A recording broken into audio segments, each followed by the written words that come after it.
So how are you? I'm good. I'm good, sir. Okay, can you hear me? Yeah, I can hear you. Very good, very good. Good to see you. Good to see you, sir. All right. So we are going to be streaming live again as usual on Facebook. So you might want to go ahead and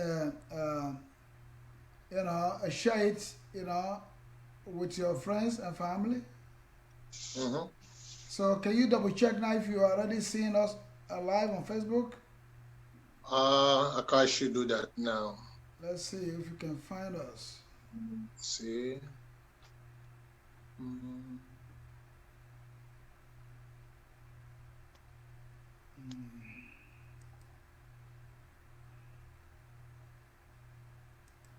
I'm gonna be playing music in the first to begin with. Okay. Well, we are not yet on. We are not yet live on Facebook. Oh, we are not live yet. Okay.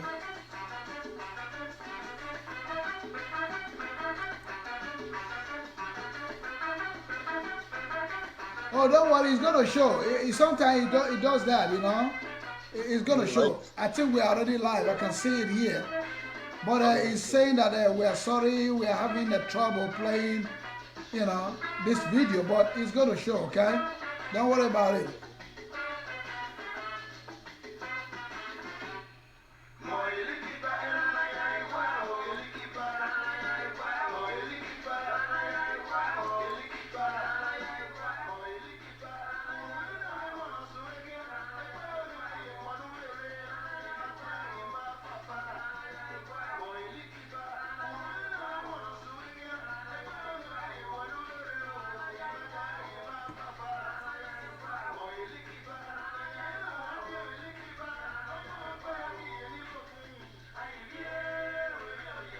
But can you see me clearly? I can see you, sir. Okay. Good.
All right. All right, ladies and gentlemen. That was the music of Sayomori Joseph, um, Elikiba. We are back on the Joe Brown Idele-Ero show live on Facebook and YouTube. We have another explosive edition of the program today.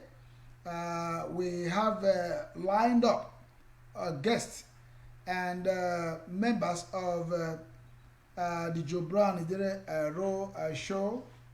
The crew members are going to be here, regular crew members. We already have in the house one of us, Nosa Idehen. Nosaka Idehen, welcome to the show. Thank you, sir, for inviting me, sir. All right, thank you. That's Nosa Idehen, all the way from Germany. So, like I said, today is going to be a special show that you will not want to miss. So, I expect that you join us now on the program so that you will enjoy every bit of it, every bit of the program. So, we have other guests that are coming, but they haven't shown up yet, but they'll be here in a minute. As we begin the show, I've just played for you the music of Sayomori Joseph Elikiba. Usually, when I start my show, I begin with music so that you guys can get entertained. So, right now, I'm going to bring to you the topics of the day. First of all, our main guest, usually our special guest, hasn't showed up yet. He had excuse today that he has a very important assignment with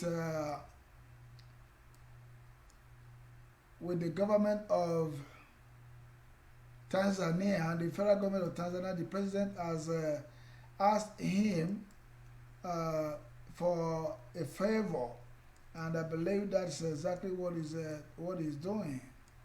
So, and he'll be coming in very, very, very soon. But like I said, we're already here. I'm already here with my brother Nusa. So Nusa is already here. And the show will start soon, even though The rest of them are not here yet, but we will. I'll give you a rundown of what the show is today.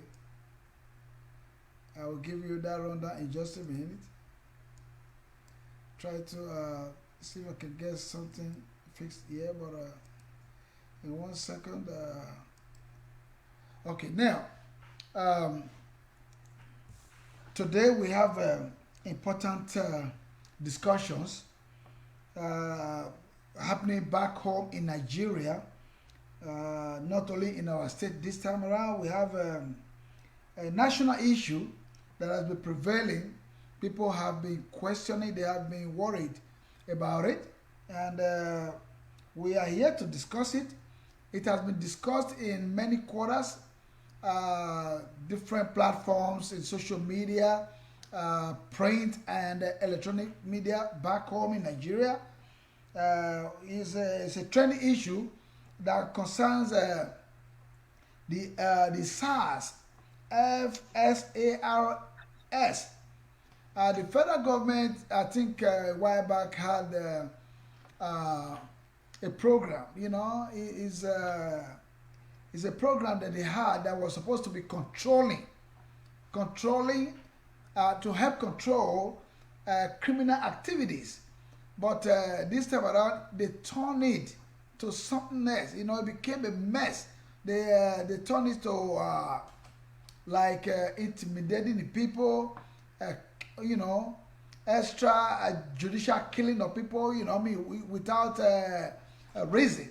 You know, they just, especially they targeting the youth because they tag them to be what they call the Yahoo boys. So many have been killed. So, you know, so that is something that is unacceptable, you know, in our country. But because of pressure, the IG have no choice than to suspend them.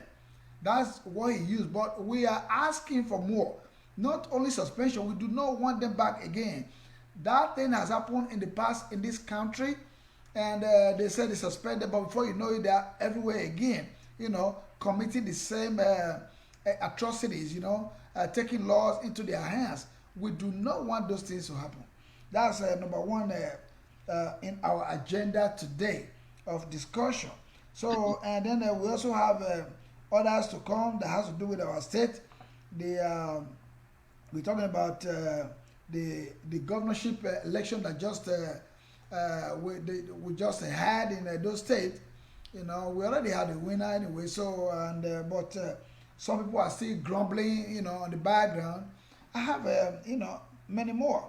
I also have the issue concerning the members of the House of Assembly elected that were never inaugurated. I also have that one. We're going to have to discuss about that also. We'll discuss about that as well. And then we also have some other people talking about court, you know, regarding the election, which is, it looks ridiculous to me. You know, it looks, you know, childish, because everybody, the whole world they have seen the election, they have reviewed it, they've analyzed it, that it was a free and fair election. Or usually there is no election that you're not going to have any little hiccups here and there, but this one was a spectacular election that people were expecting. I mean, they expected that there was going to be a huge violence, but it never happened. So we just thank God for that. So all these are what we're going to discuss about today. So, no, sir, I'm going to, as we are waiting for the rest guests to show up, I'm going to ask you a quick question here that, you know, the suspension of the notorious SARS, you know, the police squad in Nigeria that was set up to combat crimes and all that, which turned around to be, you know, the opposite. So, what can you tell us about SARS? What do you know about SARS? Yeah, thank you, sir, for the invitation today. It's a great honor to be back here again with you. You know, the issue of SARS has been a long standing issue. I mean, since all these years, since SARS was established by the federal government, and actually their primary mission was to help protect the Nigerian public, because given the situations about robbery, armed robberies, and violent crimes that was like all over the whole country. So the government, the federal government of Nigeria, has set up this very particular branch within the Nigerian police force. So, but there has been a long track record. SARS as its own, because it seems like SARS itself operates with an absolute impunity. So there is a long track record of SARS violations of Nigerians' civil rights, and constitutional rights, and human rights, and all of that.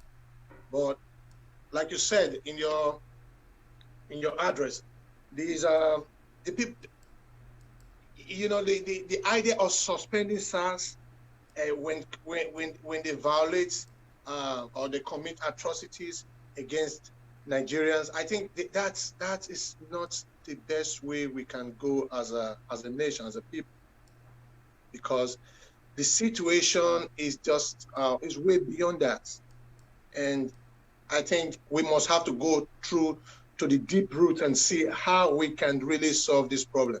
Like, for example, you know, the people, for example, like Nigerians in general, do not have access. Like yesterday, I was watching on the TV, and there's been like a protest in Benin.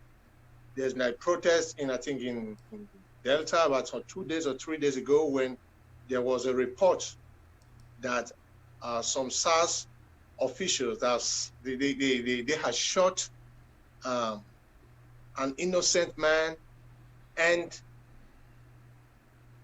hijacked his car. I mean, this is not just something new that is happening. It's just like the people, the youth particularly, are already tired. They're sick of it. They are sick of this behavior, and they feel like they cannot continue to live in fear, because the responsibility of the Nigerian police force is to protect, to serve and protect the Nigerian public, to maintain the internal security of Nigeria. But when you have a system put in place by the federal government of Nigeria to protect, to serve the Nigerian public, and that same system is being used, because I would say it's being used, because if it's not being used, I don't see any reason why the authority, the Nigerian authority, wouldn't come up and with a solution to resolve this problem. Because this is not just an issue that just started yesterday. This has been a long-standing issue that they are supposed to come up. Okay, in my opinion, I think they can come. There are many ways we can sort this whole crisis. There are many ways we can go down to the root to resolve this whole crisis, because it has become a national crisis. If I were even like, I don't know, the president or the IJ itself, I mean, or the national, if I was a senator elected at the Nigerian Senate, I mean, there should be, I think there should be a ban on SARS to start with, because if you take a look at SARS, their history, there is a consistent evidence to point that SARS itself, the officers itself within its rank are poorly trained. When you take a look at even their own personal appearance, they appear more like highway robbers and criminals, like hardcore criminals. So it's like you cannot really differentiate between a police officer and a criminal, or rather an armed criminal. You cannot really differentiate between them, because everyone so this whole issue has to be something that we as a people, because if we are going to sit back and say, okay, wait, yeah, the politicians are going to resolve this problem, but I don't think this problem is going to be resolved. We as a people, we as Nigerians, we have to come up and engage with the authority. We have to come up and engage with the authority, because the SARS themselves, they lack proper training, and I think they are poorly educated from what I can see, how they engage with the general public, because your responsibility as a police officer is not to humiliate, is not to undermine the peace of the community, is to promote peace, is to maintain law and order. So when you have a system in place, set in place to do all these things, and the system itself is turning against the people they are supposed to protect, then I think we do have there should be a cause for alarm. So in my opinion, I think it would be in the best interest for the federal government of Nigeria to look deeply into these issues, and there should also be an opportunity where they can also engage with the local communities, because pretty much everyone, there might be someone that you know, or that someone that your neighbor that may have been had an issue related to SARS and all these crises. So I just think we cannot continue to pay a deaf ear to all these crises and pretend like, oh man, it's not my fault. It didn't happen to me. It didn't happen to my son, my brother. But if it didn't happen to you today, it could happen to you. It could happen to your brother tomorrow. So this is just something that we all need to really look into. And I mean, if there could be a body that would be set up, maybe a federal and state ombudsman, to look into complaints from private citizens whenever their rights are being violated, then I think that should also be another way forward. Thank you so much. You see, you just talked about what that interests me a minute ago. Still on the SARS issue, their mode of dressing, I can't stand it. How can you expect professionals, to dress up that way? How do you? How are you gonna expect people who are supposed to be very decent, in carrying out their duties, where people will give them respect, and then look at the way they are dressed, and that alone, it looks like, it shows that, they're like criminals, people are scared when you see them. There is no uniformity in it. There is no cleanliness in it. They're not decent. And then, they carry guns. It's scary, and then I remember asking people questions. I was in a vehicle, some time ago in Nigeria. And these people, I was terrified. I'm like, what's going on here? Who are these people? Oh, they said they're police. I said, no, they can't be police. I said, these are armed robbers. That's the way I feel. I said, they said, no, they're police. How do you identify them that they are policemen? They carry guns just like the same way the armed robbers will do. So that is not acceptable. So those are some of the things that people complain about, and that the government, actually the federal government, need to look into that. The IG, had just played his part by calling on the suspension of the notorious SARS squad, but we are not satisfied with that. We need a total ban on that squad. We don't need them. To be out there. The police can protect the lives and properties of the people, in a more civilized manner. So, and we do not want those things to continue to happen. So the ban is okay. The suspension, which he said, we don't want suspension because it has happened in the past. When they say they are suspended, before you know it, they are back again, in the streets and on the highways, harassing and intimidating people. Now, their tactics has gone beyond just harassing, but they now target the youth. the youth, the women, and all that. That's what they target now. So actually, I would say they rob them because people have complained that they take them, they interrogate them, seize their phones and all that, without any reason. Sometimes they give you a reason that these people are what they call Yahoo, the Yahoo boys or Yahoo people. Everybody is not just Yahoo. Because they are youth, you thinking that they do not have a job, doesn't, qualify them to become Yahoo boys, no, or Yahoo girls, as the case may be. So everybody cannot just be Yahoo. So that's a major concern to the Nigerian public, because we cannot continue to lose our youth just to the police, innocent youth to the police. That is not fair. So what is Yahoo? What is the connection with the Yahoo boys and the SARS? No, sir. Well, to simply answer that question, sir, I think this has, like I said in the first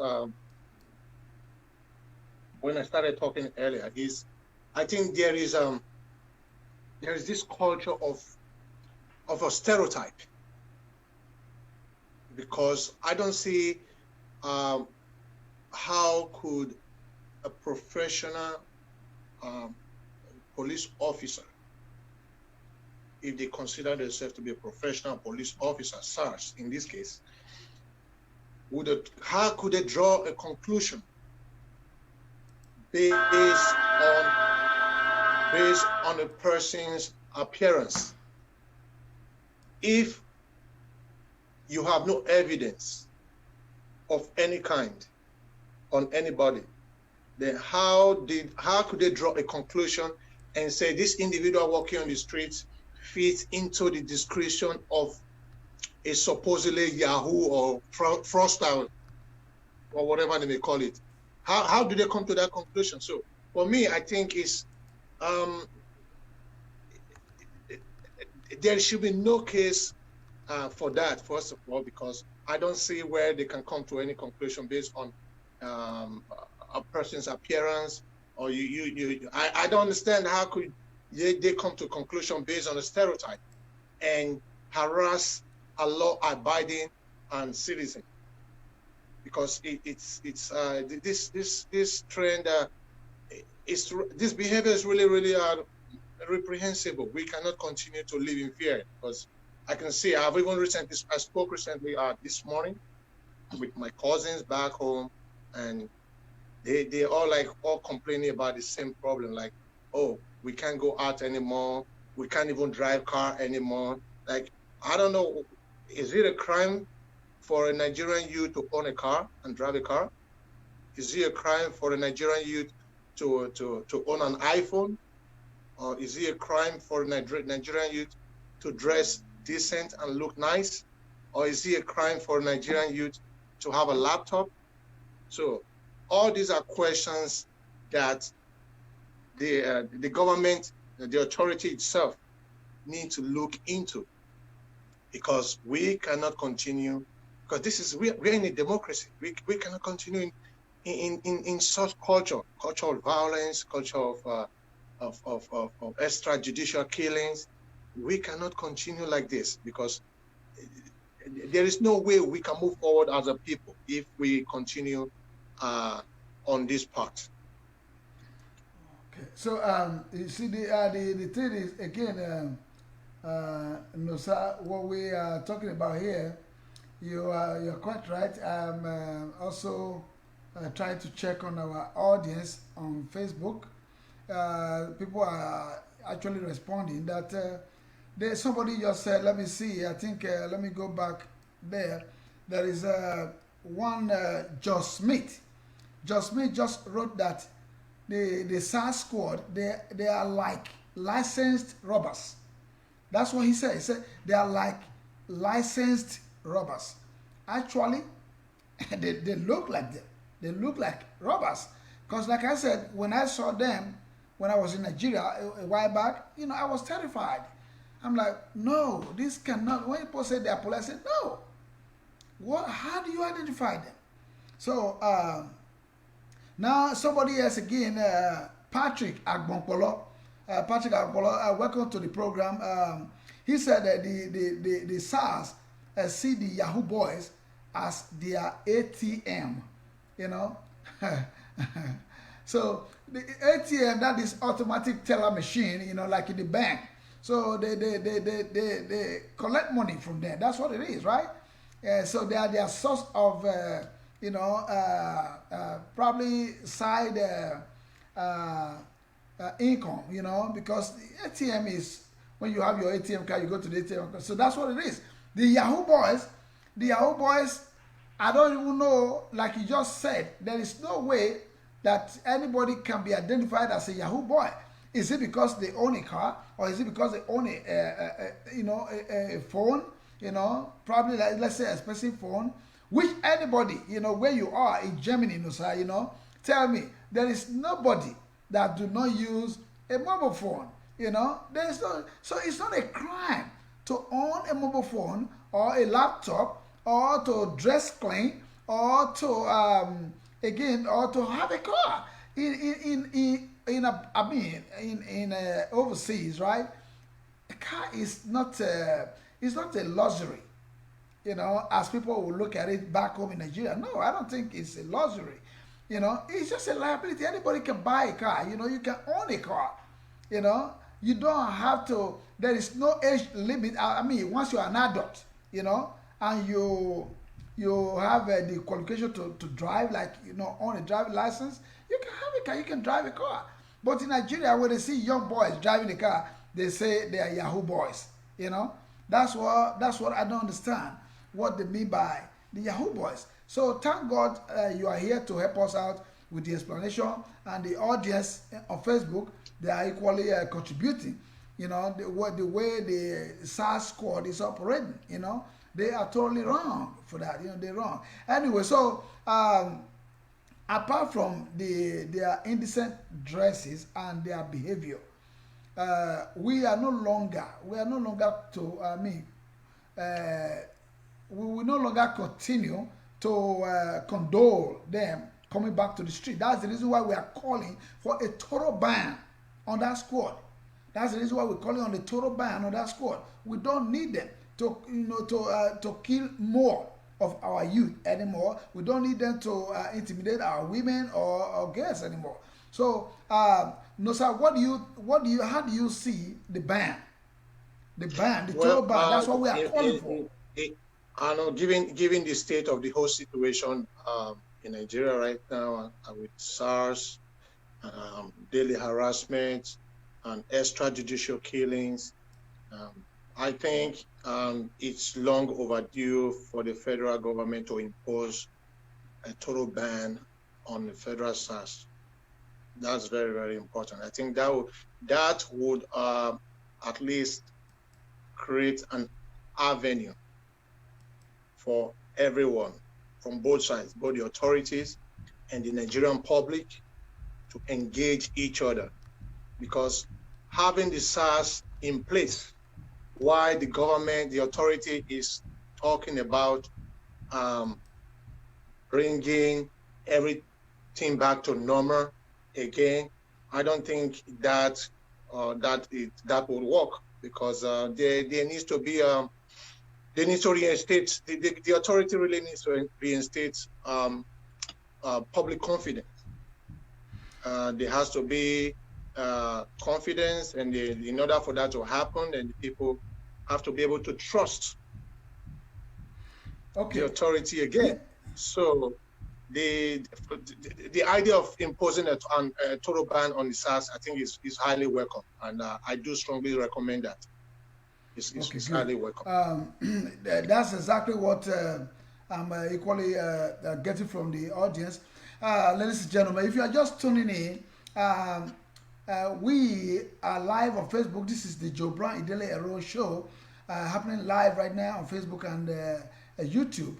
You can subscribe to our channel on YouTube by going to www.youtube.com, and you go to the channels, and www.youtube.com /user USERO. That's the spelling of user, and then another /Joe-Ero JOEERO 100. That's number 100. That's our YouTube channel. You can go ahead and subscribe to it just in case you miss this program. You will have another opportunity of watching it still on Facebook and YouTube. So, ladies and gentlemen, we are expecting you to join us and share this program, to your friends and family and your contact, so that everybody will have the right to hear the discussion and to be part of the discussion. We expect everybody to join us live on this program. We do it every Saturday, 11:30 a.m. Central Time, US and Canada, and that's 5:30 p.m. Nigeria and UK. So wherever you are, you can apply your time with that. So and then we do a midweek show, especially on a popular demand like today. This is Wednesday, the 7th of October 2020. There was a demand for this show because of these crucial issues that is currently trending in Nigeria that we need to discuss, both in the federal government and the state government. So please, if you are just joining us, go ahead and share this program to your friends and family in your contact, so that everybody will have the opportunity to be part of this discussion. No, sir, we are still going to talk a little bit about the SARS before the ambassador joins us, because he told me he's going to be here about this time, actually, So any moment from now, I think he will join us. So the SARS, we have talked a little bit about the SARS. We will revisit it when the ambassador shows up. Now, we're going to go back to the second issue on my agenda today. We're talking about, Edo State this time around. We are moving away from the federal government issue to the Edo State. The gubernatorial election that happened, sir. You were all part of this, conversations, analysis, all before and even during the election and after the election. We are still on it. It's not over yet. We're going to have to continue to join the governor and the people to build the agenda that actually will satisfy the yearnings, of the people. Now, we have had a reversal statement from a candidate who one time congratulated the governor, for the overwhelming victory. There's a ADP governorship candidate that came out. I think he was the first to actually congratulate the governor. But now we are hearing again, I don't know whether to call it a rumor, that he has he's saying that he's going to go to court to challenge the election. I mean, that does not make, it doesn't make sense to me. So they said he is the governorship candidate of the ADP, who didn't score well. Obviously, we all know that. But he congratulated the governor because he sees the election as free and fair, So now he's turning around again, making a U-turn, saying that he's going to go to the court to challenge the election. So, no, sir, I'm going to ask you the same question. I know the audience are there. They will equally join us to answer these questions. Why do you think such a person will wake up and reverse what he has said before? Somebody who has once congratulated the governor for the victory, and now he's standing up to say he's challenging the election. So what do you see about that, no, sir? Well, I think this morning I was actually getting some news updates regarding this particular issue. Well, I think I personally find it disturbing if a governorship candidate who had earlier congratulated the governor for his landslide victory. Then suddenly, after just less than 2 or 3 weeks after the election, now turning back and say, okay, now you know what? I need to challenge. I need to challenge the governor's electoral victory in court. So I don't really understand what is really going on in his mind, or rather the basics on, because if you take a look at the development from a legal point of view, on what basis is he going to challenge the government in court? I mean, the governors in court. Because if the INEC, who conducted the election, I mean, Edo State election, the recently conducted Edo State election, governorship election in Edo State, is now being considered, is considered as a model for the rest of Nigeria. If the free and fair election will be allowed to prevail, if we can build the culture of a democratic, free and fair election to prevail over electoral rigging, then I don't think everyone in Nigeria today, or rather even in the near future, would have any problem, or where we have to fight, where we have to defend our vote. No, because this is a model for the whole of Nigeria. Even beside Nigeria, even other countries. I've engaged with even other people from other countries. They've spoken very well about the recently conducted Edo State governorship election. So it's a model for everyone. It was, although there was a pocket of violence, however, we have to look at the bigger picture and see how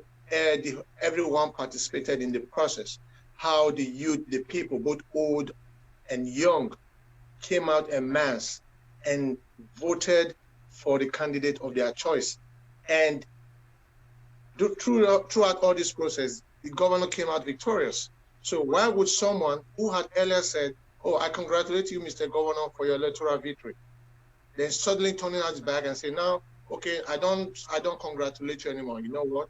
I'm going to challenge you. So on what legal basis, on what moral basis is he going to do that? To challenge that? Are you going to, okay, if he wants to go ahead and challenge, I think, well, that is his right, if he chooses to. But I don't think there is any legal basis for that. There's no moral basis for that. So the news just came up, and we'll just be watching and see how the situation unfolds and see where this whole thing is going to lead him. Thank you so much. You see, again, you just asked yourself the question a minute ago that you wonder why, or wonder the reason, for that. Somebody who he doesn't show any sign of responsibility on the part of that person, that individual. I need to find out the name, or what the name is. I don't have it here, but all I know is that the candidate of the ADP has reversed his. So I mean, it does not show any sign of responsibility. Let's hope that it is a rumor. The way I look at it here, I think it is. I can just classify it as a rumor. So it's nothing to actually to be worried about. But even if we have to,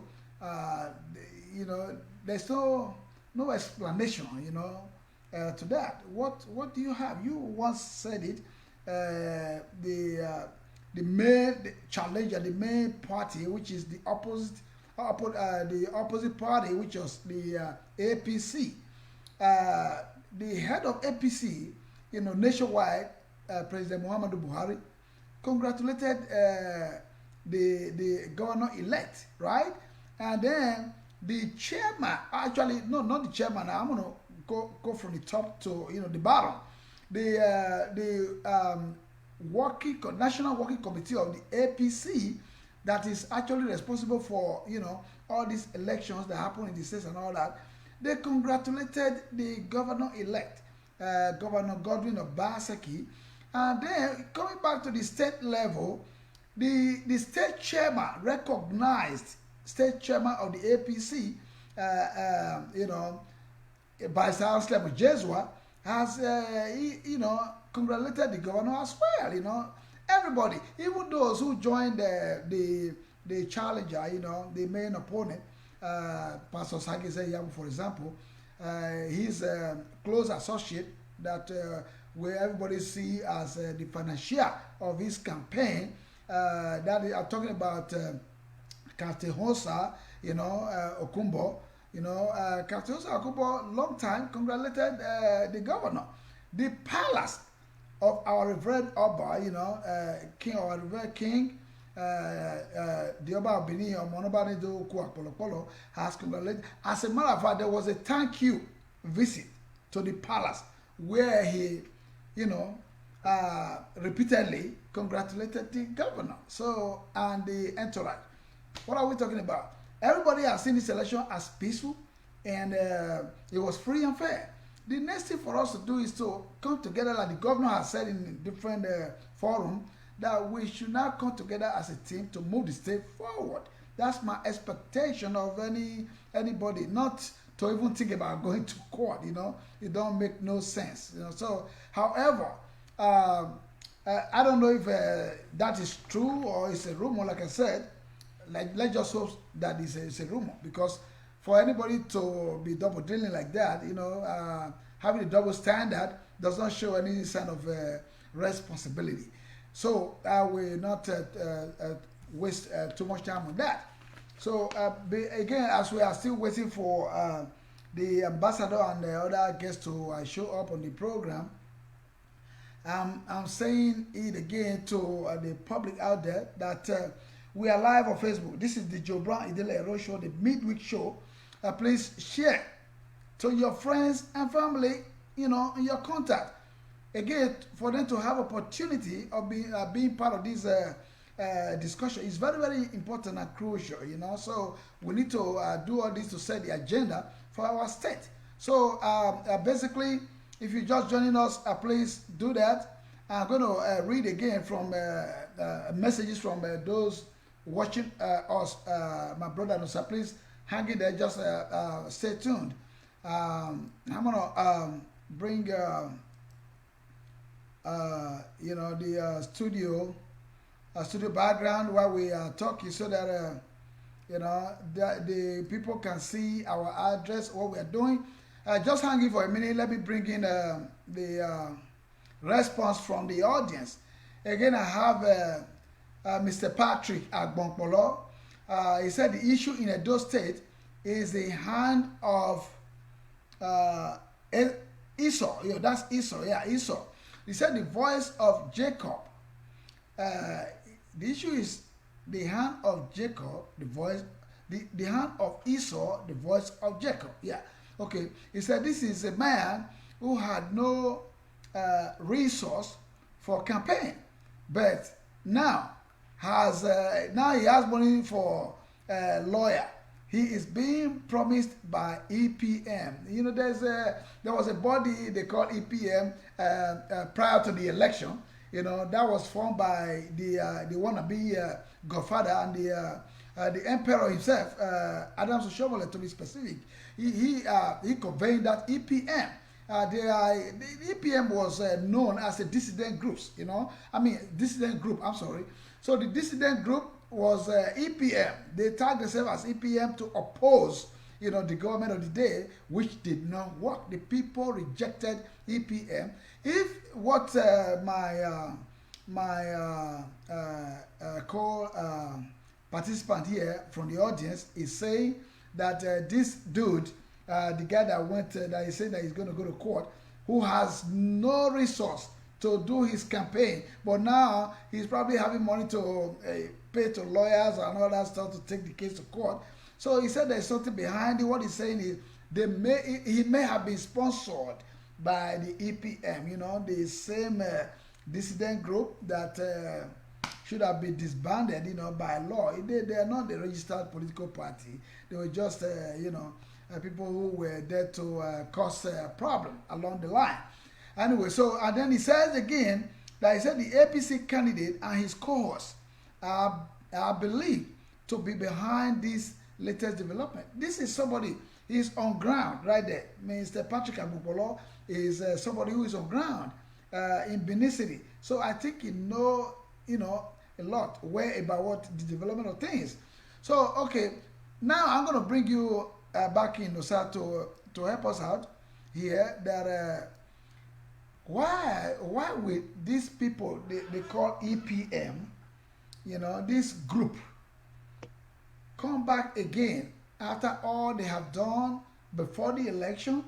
Now they have caused a lot of problems. They were the one that raised the tension, I can tell you that because they are a group carved out from APC, right? Okay, why would they come back now after the election to, kind of sponsor, secretly people to disturb or to what are they trying to do? No, sir, help me out. Yeah, well, if, because like you said earlier, we don't actually know if this is a rumor, because when I saw the news this morning, I wasn't really surprised, but at the same time, it appears so too stupid, because I don't understand why would a political candidate, a governorship candidate, who had earlier congratulated the governors elect on his landslide victory, then to make a U-turn and say, "Oh, now we need to challenge you in court for whatever reasons." Even like you said, after all the president have already congratulated the governor, the National Working Committee of the APC also have congratulated the governors. Our Reverend Oba Bini also has congratulated the governor, and every other bodies and institutions within Edo State and in Nigeria have sent congratulatory messages to the governor. So if EPM, like you said, is sponsoring or trying to instigate, because this, I would say this, I see this as a matter of instigation, trying to undermine a democratic process, trying to undermine our internal security, because I don't understand why would a people, an organization, would come up with the idea to sponsor a political candidate that he didn't even get not even 0.1% of the how could I don't, because it's mind-boggling. I don't understand it. I cannot even. I kind of struggle to relate to this because I cannot make sense out of this. Not even any sensible person would make sense out of this, because it doesn't make any sense to come up with the idea. Okay, I'm going to sue the governor to the court. We need to challenge the electoral result in it. So because there's no legal basis for that. There's no legal basis. There's no moral basis for that. So on what ground are they going to make their argument, their case in court? That is my question. Because I'm throwing this question back to them, because I cannot understand this. Because I know it's quite disturbing. It's disturbing. This should be disturbing to every sensible person. So I don't understand it. If they are doing that, but I think they are only doing this. It could be for the purpose of attention seeking. Because if there is no legal ground for that, there's no moral ground for that. So what could be the reason behind this newly founded idea of dragging the governors to the governors elect to the court? And because if you go to the court, you don't just go to the court and say, okay, you know what, Judge, the court, I want you guys to disqualify this governor as elect because everything was the election, everything was rigged, the process was rigged, so there was no the electoral norms and wearing observed or whatsoever, because they have to present their own case. Then what are they going to present to the Nigerian public? What are they going to present to the world? Nobody knows. I can't understand it. So I would assume in my case, I would assume that this is a rumor, because if it wasn't a rumor, then I don't see where every sensible person would want to do that. Okay, thank you so much, Nosa. You know, as a matter of fact, um, it does not make sense for anybody to actually try to challenge these already authenticated uh, election, you know. So it really does not make any sense. So, but if they like, they can go ahead and waste their money in court, you know. I mean, I don't know, you know, because I believe that you have to pay to lawyers, right, to to help you out with this kind of case. I don't know how they're going to make that happen, you know. So I don't know how they're going to make it. That's my point right there. But if, like I said, if they want, they can go ahead and do that. You know, that's their own. You know, they are on their own. I can tell you that. So, but basically, you know, for the purpose of this discussion, no sir, please hang it there. We're gonna keep moving here. You know. I'm going to tell the audience one more time that we are live on Facebook, and they should go ahead and share the program, you know, with their friends and their family in their contact, you know. So if you look on Facebook, if you are looking at Facebook, Nosa, you see the responses from the audience. But I have my brother Patrick. I believe he would have supposed to be joining us here in the discussion, but he's in the audience side today, Patrick Agumpolo. I think he has another thing here to say.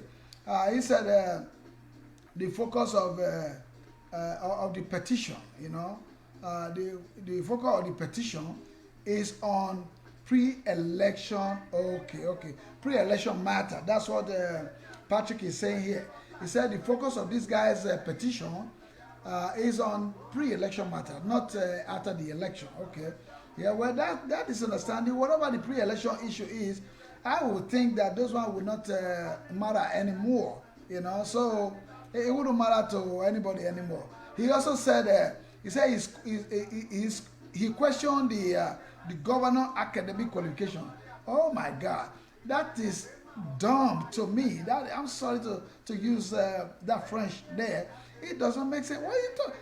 This is a governor who has run almost the 4 years, almost complete, right? With the same qualification that people challenged before.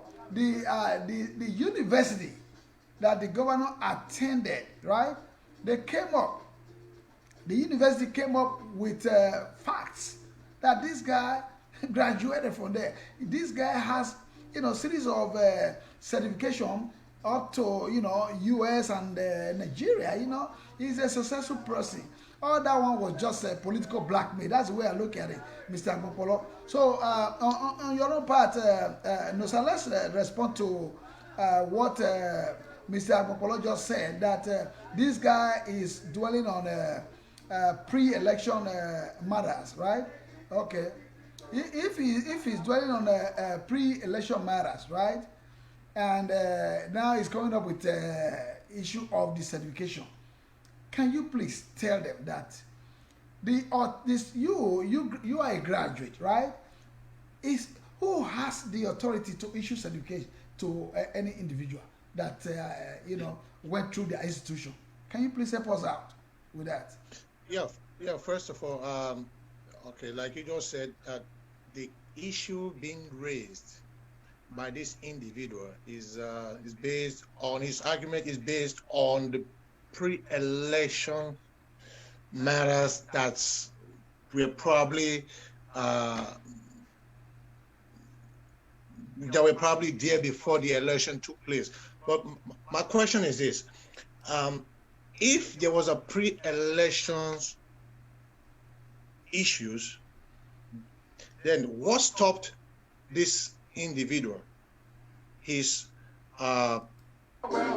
electoral committee, and a legal team to present this case, to present this issue before the court of law. What stopped them from presenting this issue before INEC? So if they couldn't do that, then so on what basis, on what legal basis are they going to do that now? And beside that, from what you just explained about the issues, I don't think there's anything, there's nothing there to, what are they going to, I don't get this. What are they really going to bring? What is the motive behind all? I think this is just, I mean, I think people should understand that how a process works. This is a democratic process. The Independent National Electoral Commission, has issued a certificate of return to the governor-elect and the deputy governor-elect. So, what case are they going to be presented to the judicial authority to challenge the electoral victory of the governors-elect? That is something that I myself cannot, I kind of struggle to comprehend that very particular aspect of the issue, because if you have a pre-election, so they have the right to challenge this in the court of law. They have the right to present this issue to INEC before the election took place. So what stopped them from doing that? If there was already an issue, then they had to wait for the election and for the governor to have his victory. And after his landslide victory, which was widely celebrated, and with the president sending his own congratulatory message to the governors-elect, with all the bodies and all the institutions, how are they going to, I cannot really comprehend this, because this such behavior is reprehensible, because there's no legal basis for this. So if like I treat this case as a rumor, so I don't really see any legal ground or moral ground to because if they actually are doing this, then it means they do not mean well. The individual and the people who are allegedly behind this scheme do not really mean well for the people of Edo State, because the people of Edo State they came out. Edo people came out on the 19th of September. They came out en masse and they voted for the candidate of their choice, and the election was peacefully conducted. So, and the governors having a victory, having a landslide victory in the election. So how are you going? How do they? I don't understand this. This is it's mind-boggling. I don't get it. It's not because I cannot really relate to this, because it doesn't make any sense. So that's why I would treat it as if I should treat it as a conspiracy theory, or should I be treating it as a rumor? I don't really know what is really going on. But like I said earlier, I think we should wait to see how far they are going to go. Of course, they have the right to go to the court and present their case. They have their legal team, but I wish them well. That's where they want to go. Well, my dear brother, sir, thank you so much for that. Once again, if you are just joining us, this is the Joe Brown Idele-Ero midweek show, of setting the agenda for Edo State. We have had a peaceful, non-violence election, and we are now hearing different rumors here and there that people are about to challenge the election, which the whole world has certified. When I say certified, they have given their blessings to the election, that it was one of the best election that has ever happened in Nigeria. Generally, look at the way the diasporans participated. Oh, it was in fact, it's amazing, So it has never ever happened this way.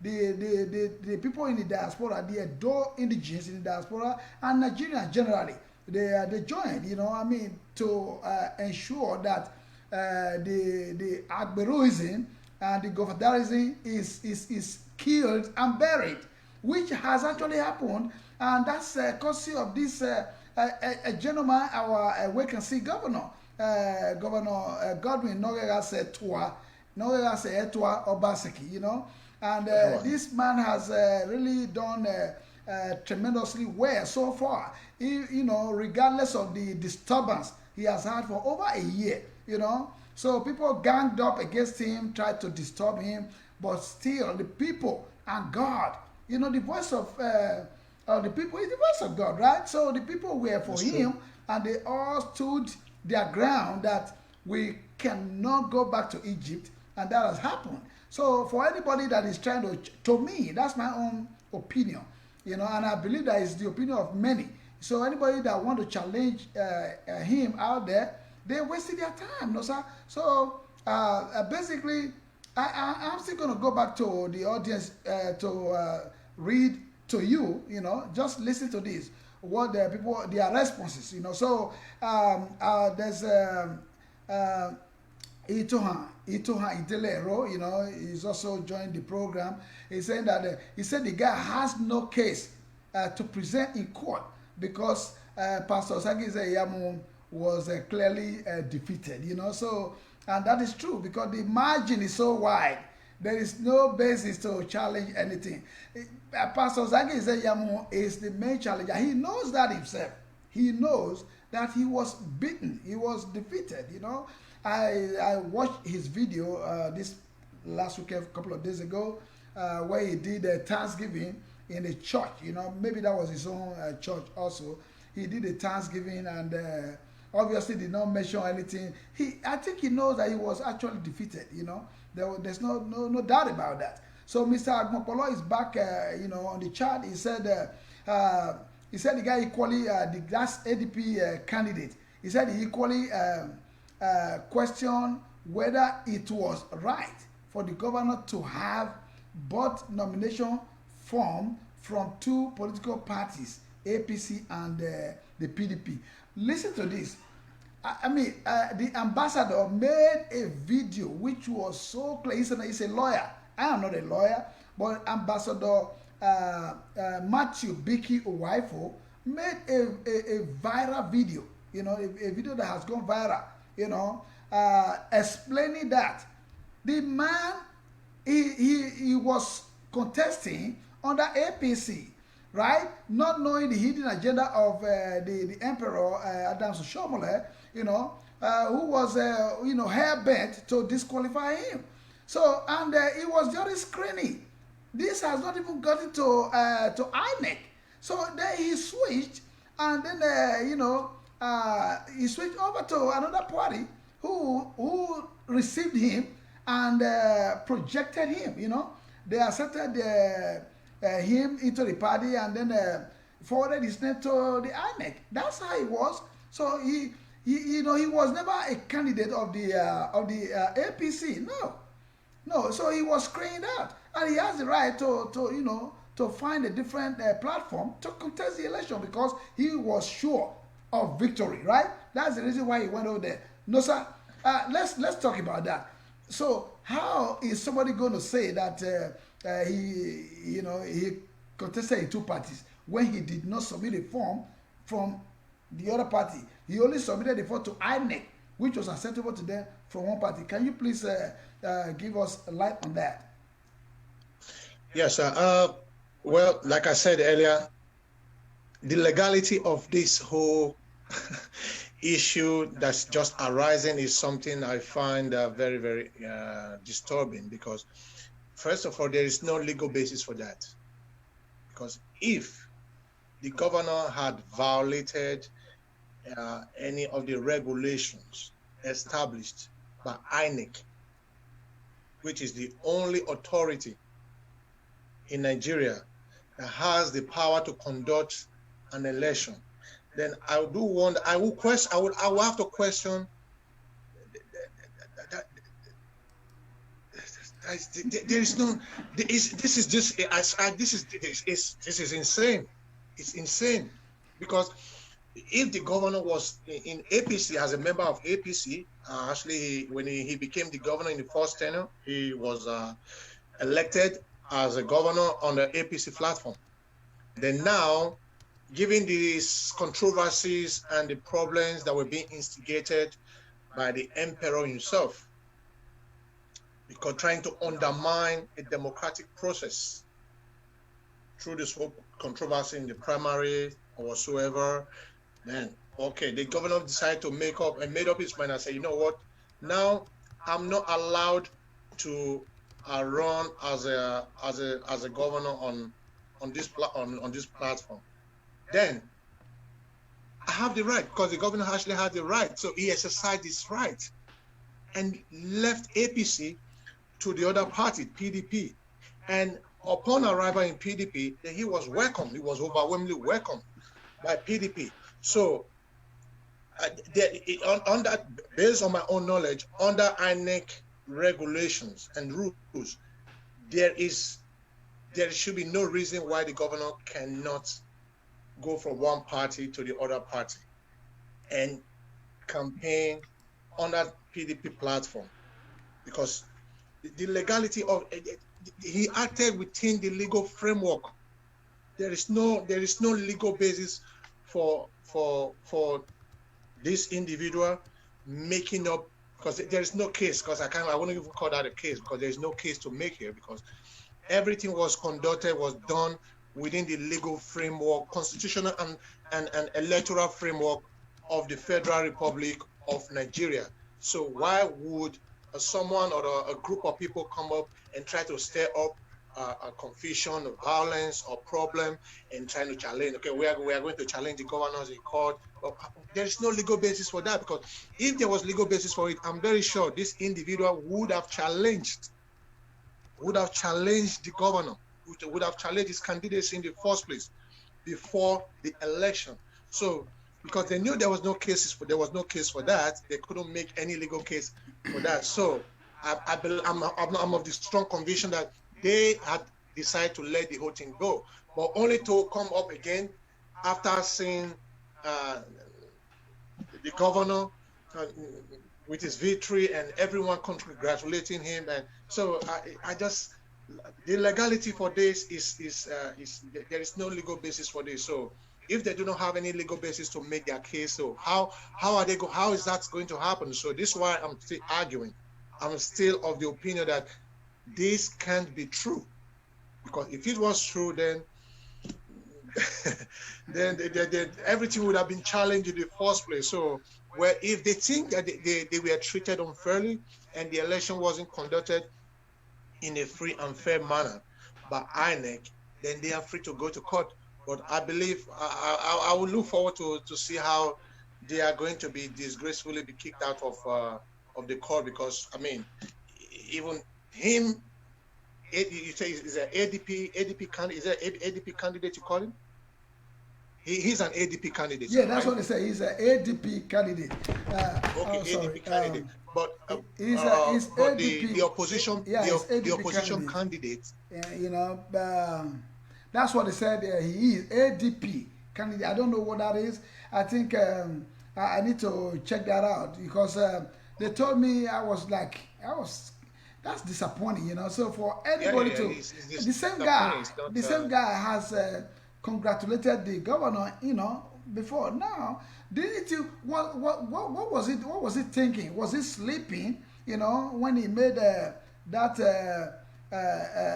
first message, when he gave out that message congratulating the governor? Was he sleeping? What was he thinking? You know, so I just can't get that. Anyway, so I'm going to say, in my opinion, in addition to what you just said, my brother Nusa, in my own opinion, they are just trying to, you know, the governor is already set, you know, he's focused, you know, and the people are behind him. This man was overwhelmingly elected by the people of Edo State, and I believe the same people will be there, you know, to join him to ridicule these distractors, you know. So that's the way I look at it, you know, because I mean, they have no basis. They should have just, all they need to do now is to pledge loyalty. They should pledge loyalty to the governor, and the governor is willing to accept them, you know. I mean, he has said that in different forums, that the election is over, the fight is over. Now it's time to move on, to get focused and move Edo State forward to the next level, which is his idea, his initiative. So we should not even worry. I'm trying to tell the people now that they shouldn't be discouraged. All that distractions will not hold any water. So the governor is ready to hit the ground running. He is ready to hit the ground running. He is going to do his best.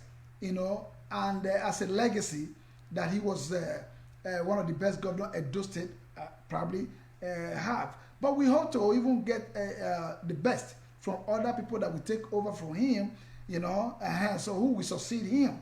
We are hoping that they will not take us back again to what they used to happen in the state, like all those looting of treasury, sharing the money and all that stuff, and abandoning the work of their primary duties that they owe the citizens.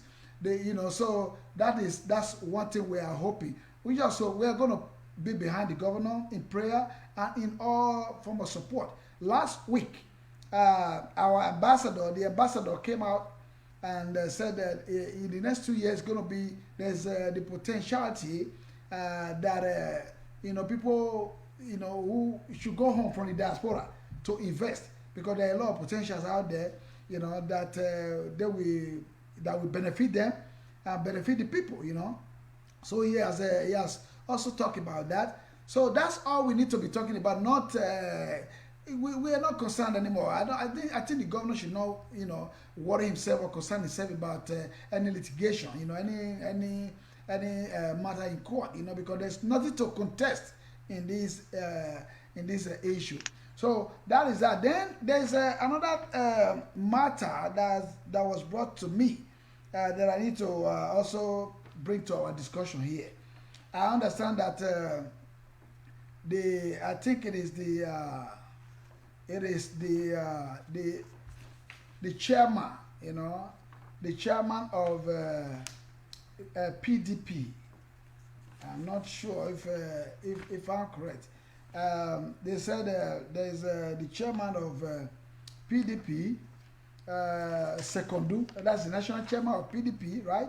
They say he has also come out. This is a very, very, very crucial matter, if that is true, that he is trying to appeal, beg the governor regarding the rebels, the House of Assembly elect members that never got inaugurated.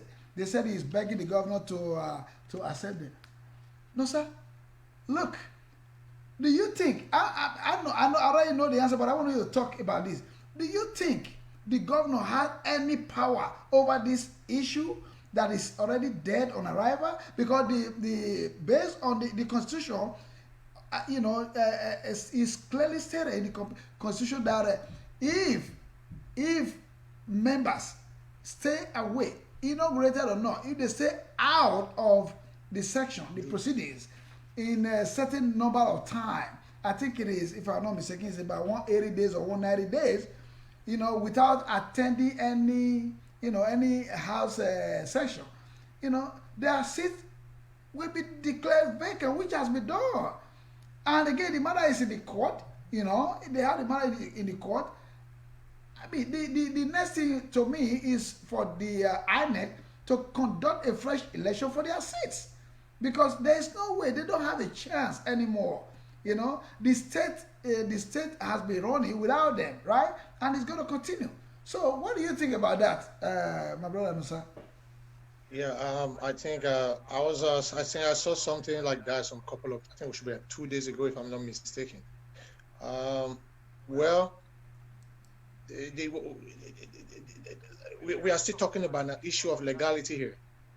The individuals in concern, given that they have already failed, and they refused.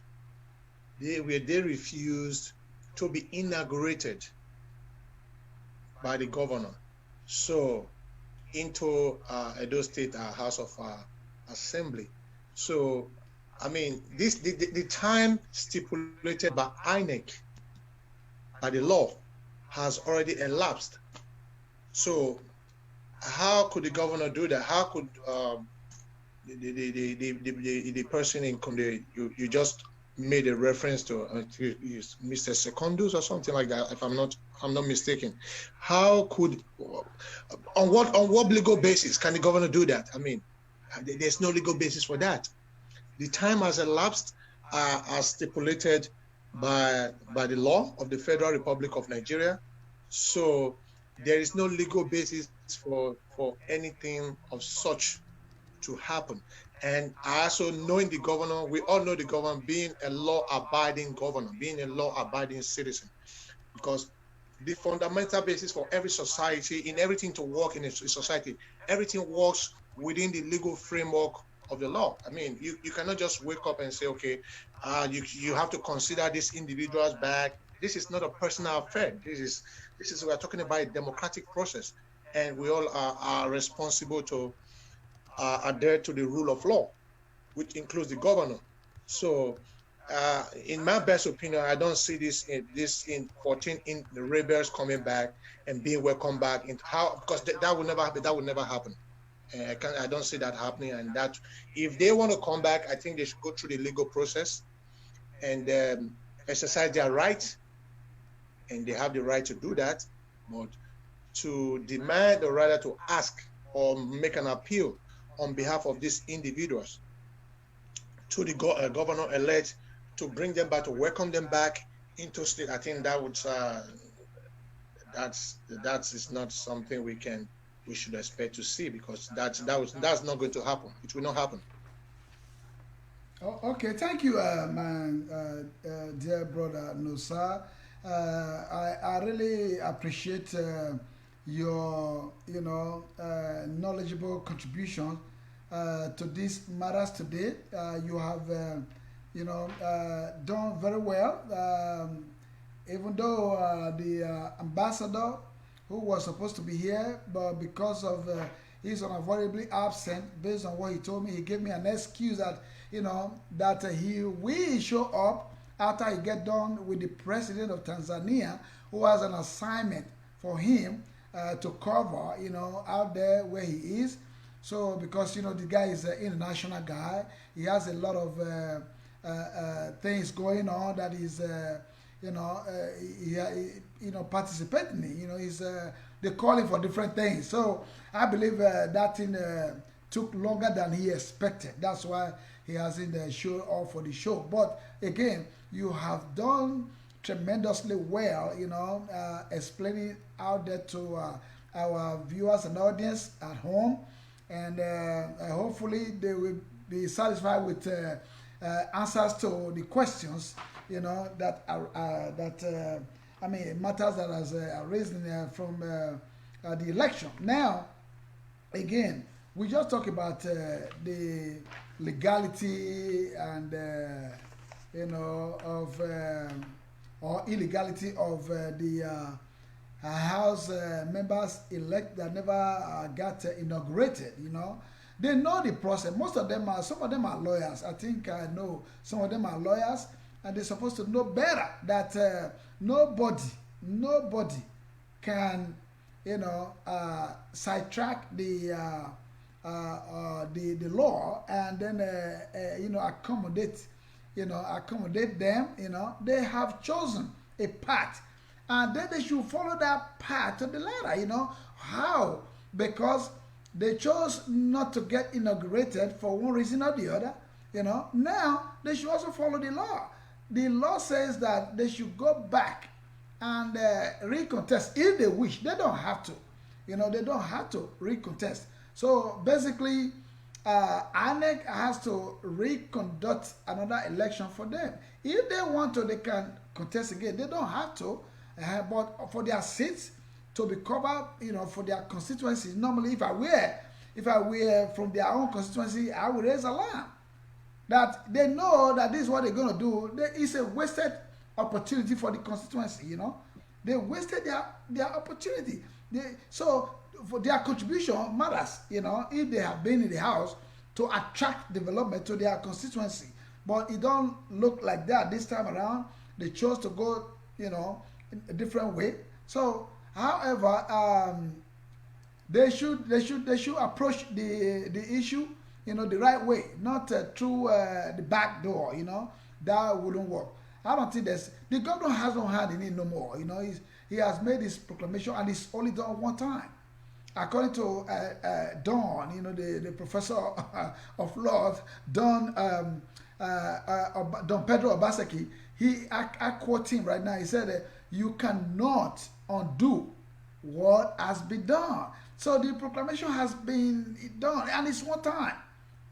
By the constitution, you cannot do that twice. So why are they going to the governor? They know where to go to. They should take their case. I mean, actually the case already in the court, right? They should take it to the court, fight their battle. If they win the chance, fine. But they shouldn't bother the governor anymore. The governor right now is focusing on how to move the state forward. That's in my own opinion. So again, if you are just joining us on this discussion, this is the Joe Brown Idele-Ero show. This is the midweek show. We start the show every time we have the show is 11:30 a.m. US and Canada, and that time also is 5:30 p.m. Nigeria and UK. So if you are outside of the UK and Nigeria, please apply the time to suit your own time so that you can be able to join us at that time. So adjust your time to fit into this time I just mentioned. And then don't forget to subscribe to our YouTube channel by going to www.youtube.com/user/Joe-Ero 100. That is JOEERO 100. That's our YouTube channel. Just Google the name Joe Brown Idele-Ero, or just go through that link, and then it will take you there. Subscribe to it so that in case you miss the show, you will have opportunity to watch it on YouTube and join our discussion next time. Anyway, so we are still on the issue of the disgruntled members elect that never got sworn in. So no, sir, it is you and I today. We this is good exercise, I believe. So now the question again to you is, if they have passed the stipulated time by the Constitution, I think it is 180 or 190, they are not too sure, but if that has elapsed, right, what step, I want you to just educate the audience, especially those who are ignorant of the law, who don't know. I mean, there are a lot of things I don't know about the law. So, and I need education, I need enlightenment on it. So, I want you, Nosa, to, educate the people on it and give them some enlightenment on the step to follow if they have to be accepted back to the house or something. Is there no steps that need to be followed? Well, with the 14 individuals that are involved in this issue, I think there is a step they have to follow if they do wish to come back to become the honorable members of Edo State House of Assembly. But this is a due process, and of which, if INEC set up a date and say, oh, they are going to be conducting an election, then they should be putting their name forward before INEC and informing their INEC authority that they will be participating in this election, and they would like it to go back to become their honorable members of Edo State House of Assembly. But in the absence of that, there is no other way because like what you said earlier, like Mr. Secondus is suggesting that it's more rather making an appeal to the governor to accept them back. The governor himself, being a law-abiding citizen, himself, he doesn't even have the power to do that. He doesn't. So everyone has to go through the legal process. They have to go through the due process. There is a due process. They have the right to come back, but in order for them to fulfill that, I think they have to present themselves, and which they already know. Like you said, some of them are even lawyers, and they have to make such an applications to INEC. And if INEC decide to conduct the election, then they should make themselves available and campaign for the and campaign and campaign to become Edo State House of members of Edo State House of Assembly. So it's funny, process. You know? Everyone going through this process. The governor has went through this process to become the governor for the first time and even the second time. And the deputy governor went through the same. So they all. So this is, you know, we are not in authoritarianism here. This is a system where everybody have to abide by the rule of law. So the door is fully open for them if they want to do that, and come back as the honorable members of Edo State House of Assembly. But there is a due process they must have to go through, just like everyone else. And there is no shortcut within this process. So you go through this process just like everyone else, as stipulated by law, and then we'll see how everything turns out. But in the absence of that, there is no other way they can do this. It's not a private affair. It's not. It's an issue of an electoral process. It's a democratic process, whereby every individual have to exercise their right. Of course, they have their right, and they have to. If they choose to exercise that right, they can go back and through that process and to see if they will be re-elected back. But in my own personal opinion, my own view, I don't see these individuals as being. Thank you so much. Thank you so much, Dosa. Let's welcome Ambassador Matthew Biki Owaifo, all the way from Tanzania. I know he, like I said earlier, he gave an excuse that he's going to be late to this program because of his engagement, you know, international engagement with the president of Tanzania. So, Ambassador, we are still here. Welcome to the program.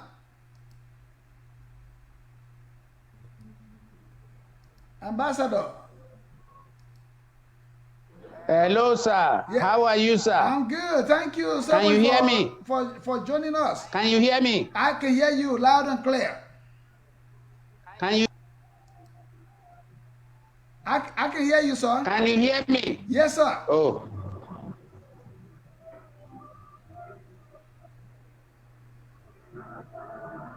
Hey, the network is okay.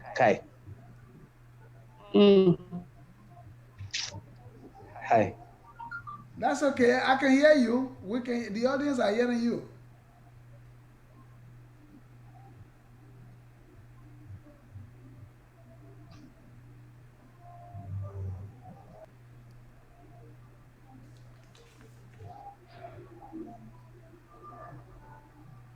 Wow. Well, it looks like the ambassador who just joined us, once again, there's a network issue, you know, with his gadgets out there. I think as soon as he gets it rectified, we will bring him in to give us, you know, a little bit on what we have talked about. You know, to just kind of summarize it, we have dealt with the issue clearly, and I believe that we have done well. We have represented him very well. Ambassador, if you can hear us now, if your gadget is okay, you are free to talk, sir. Yes, I've just moved it to another direction. I can hear you now. Very good. Now, welcome back, sir. We've been doing well on the program on your behalf.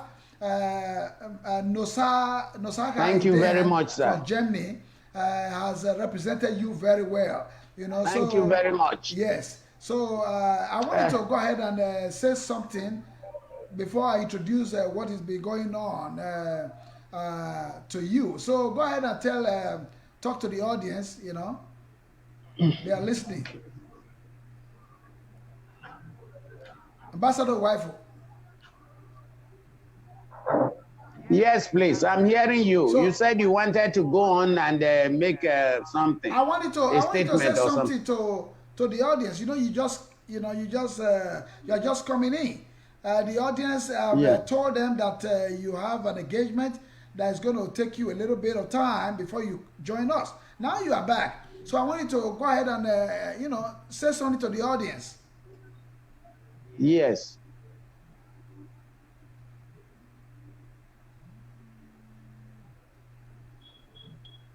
Ambassador, sir? Yes, please. Can you introduce yourself again and then tell them the reason why you were a little bit late to the program? And I'm going to give you time to discuss a little bit on what we have said. No, sir has done very well. The audience has also been contributing, from their own chat mode, So okay, let me just brief you. Generally, we have talked about at the beginning. We talked about the national issue concerning the SARS, FSARS, that was suspended by the IG of police. We talked about that. We trashed that issue, and we talked about their illegal operations, and we also talked about Edo State. After we finished with the SARS matter, the way they have been harassing the people, and that the suspension order given by the IG was not enough. We want a total ban on that squad. Now we came back to the state, Edo State. Haven't done the election. We heard that somebody who represented the party ADP, who once congratulated the governor, came back around to say that he's going to challenge, he's taking a case to court regarding the election, But one of the audience, somebody from the audience said that he has no basis to go to court, that he was challenging pre-election issue. If the ambassador is hearing me, and try to just summarize what we have done so far, it looks like he has a network issue. Anyway, so we just go to continue to wait for him and have him fix his gadgets, electronics, especially when it comes to Africa. Network. No, sir, this is on the line. Yeah, I'm so sorry, please. This African thing is a problem, this network. Okay, yeah, that's what I was just saying. So I was trying to kind of give you a summary of what we have discussed. The thing is, the time we fix this program here is always very busy in the evenings. So it's a big problem for me, because this is the time you have the national news on, the time you have people relaxing in the bars and so on and so forth. So everywhere is jammed. People are talking. So right now, I'm holding my device in my hand and just working with it, because if I put it down, it becomes a problem. Well, yeah. So first of all, are you hearing me? Are you hearing me, sir? Correct. Yes, we can hear you. Are you hearing me, sir? We can hear you. Hello? Yes, sir. Hello? Hello? Yes, sir, we can hear you. Hello? Okay, what I was saying is that I was telling the subscribers that I'm very sorry. For those who have been in Africa, they know how the networks can be. My mind and spirit is with you people. And I give thanks to God that I'm able to make it. We've been trying to get on, but I couldn't get it because of the network. So please, while asking that you forgive me, also we pray for a better life in Africa, where we will have network just like America or Canada or Europe. Thank you very much. Thank you, sir. Okay, now, because we have spent a lot of time on this program today because it was demanded that we have a midweek show because there's always something coming up in Nigeria that we need to talk about. So Yeah. we have talked about a lot of things today. Like I was telling you a minute ago before your network went off, we have talked about the suspension of the SARS by the IG of police in Nigeria. We've talked about the candidate of the ADP, governorship candidate of ADP, that on this past election that was successfully held in Edo State. We talk about him going to court, you know, and like I said, there are some audience, members of the audience on the chat board also contributing to help us out with all those issues. We have also said that he has no basis of going to court. He has no case. Then the third crucial matter was regarding the disgruntled elected members of House of Assembly that never got inaugurated. That people are going behind the back door to appeal to or to beg the governor to accept them, which is beyond the power of the governor. You have explicitly explained that in your past video to the people that the governor has no power in it anymore. They should leave him alone and then pursue their case legally, you know, through the legal process. So these are what we have discussed. And then we also heard that Secondu, I think his name is Uche Secondu also, the national chairman of PDP, also trying to appeal to the governor regarding the same issue of the disgruntled House of Assembly members who never got inaugurated.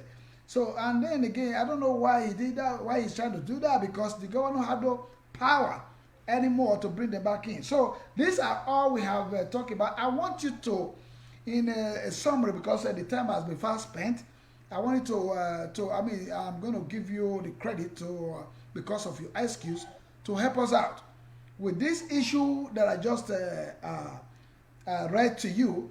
What do you have to say about that? I know you have talked about it on your, you know, recent video, but in this platform you have not, where people like to hear your voice.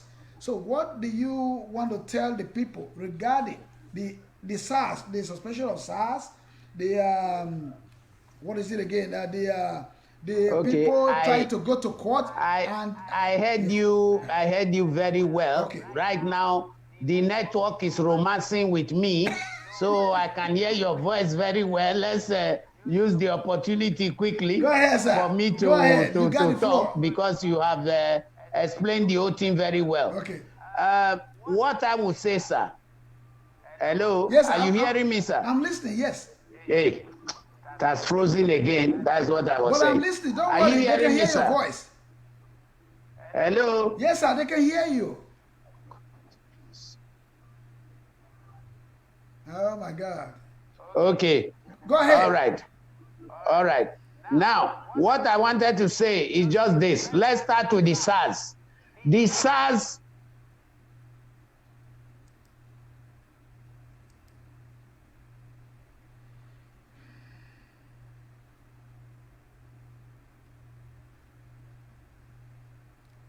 Okay, they are back. The SARS issue.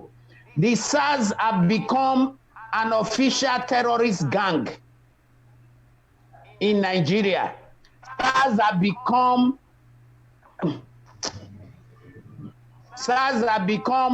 highway robbers in uniform, a rogue unit of the Nigerian police. Every policeman is bad in Nigeria. We still have some honest people about them. Now, what I was saying is this. SARS should be disbanded, not just suspended. They were suspended in 2017 by Vice President Osibanjo when he was acting president. And since then, they have been suspended.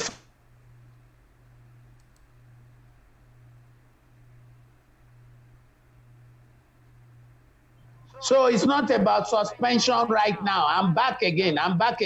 Can you hear me? Yes. It's not about suspension right now. They should be disbanded, because what they have done is, like in Edo State, they profile the youths. And what is the profile? If you ride a flashy car, if you are handsome, and if you have an expensive cell phone, or you have a computer, you are automatically a Yahoo boy.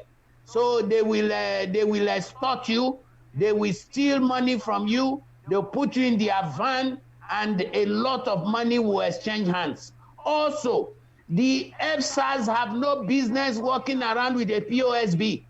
If they catch, if they stop you in a road checkpoint, they bring up frivolous charges against you. And if you have a credit card, oh, that day, you will lose all your money to them because they will swipe your card on their POSB. So what I'm saying, this is plain extortion according to the Constitution of Nigeria, 1999 as amended. It's extortion, it is robbery, and this gang of Boko Haram officers in uniform should be removed from the street. I'm very angry about this because the youth is our future. Half of Nigerian population are youth right now. And right now that we have set the pace in Edo State by showing the remaining part of the country how to do an election, a free, fair, and credible election, we have now moved into the stage of asking for investments to come into Edo State. Now, will it not be very embarrassing for the aspirants to come home to invest with their children? Their children are being molested, their children are being shot, and that is why I had to do that video. You know, the Federal Republic of Nigeria has a president. Thank God that Edo State election has woken up the president because he was sleeping before. Now he has woken up and he has ordered that there is free, fair, and credible elections.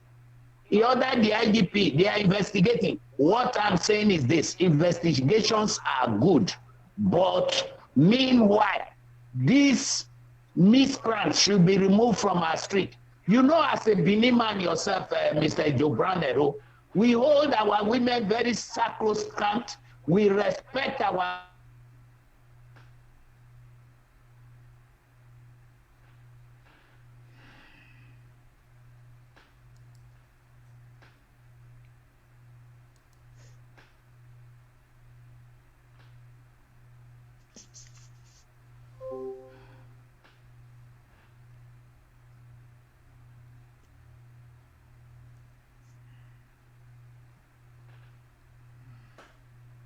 What a pity. Africa, you see, this is the symptom of underdevelopment, you know. So it's a pity.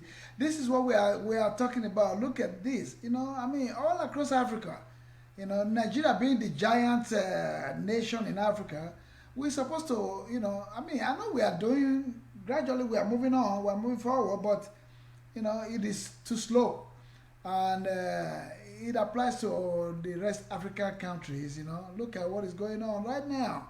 There's no network from Tanzania. Hello? Yeah, go ahead. Please, sir. The devil cannot make us not to speak. The devil cannot make us not to speak. We will speak out because as I'm talking about this SARS thing, the networks are playing up, but we will speak. Are you hearing me, sir? Yes, sir. Are you with me? Yes. So what I was saying, yes, Mr. Joe Brown, as a Benin man, you know, in Benin culture, our women are very important to us. And their waist is sacrosanct for any man to start putting his hand on their waist.